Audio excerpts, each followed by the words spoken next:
Fort Frye had big aspirations coming into the night.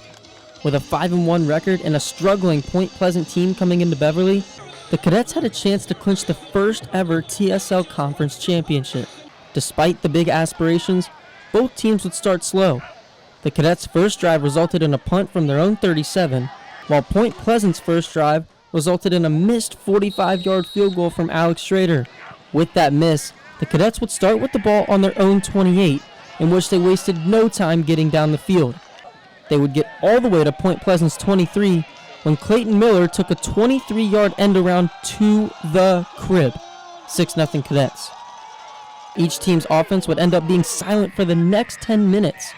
Punts on 4 consecutive drives brought the clock all the way down under 30 seconds to go in half number 1, when after a huge completion to Nate Bentz, Point Pleasant's Caden Hill would fire a strike right over the middle to Cadets linebacker Sebastian Huck.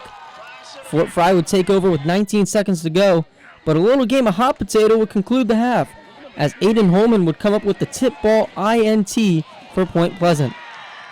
A stingy Cadet defense would pick things up right where they left off in half number 1, forcing a quick punt in the first 3 minutes. Taking over around midfield, Huck would find Grady Hessen wide open in the flats. He took the screen 46 yards down inside the 5. Huck would continue his solid performance by finishing the drive off with a QB keeper for 6. 13-0 Cadets. Despite a dominating Cadet performance up to this point, Point Pleasant was not throwing in the towel. After being down 13, Nate Bentz would go on to score 2 massive touchdowns to tie things up, and Point Pleasant would use that momentum to complete the comeback win, scoring 20 unanswered, winning by a final score of 20-13. Reporting for Gridiron Glory, I'm Daniel Barnard.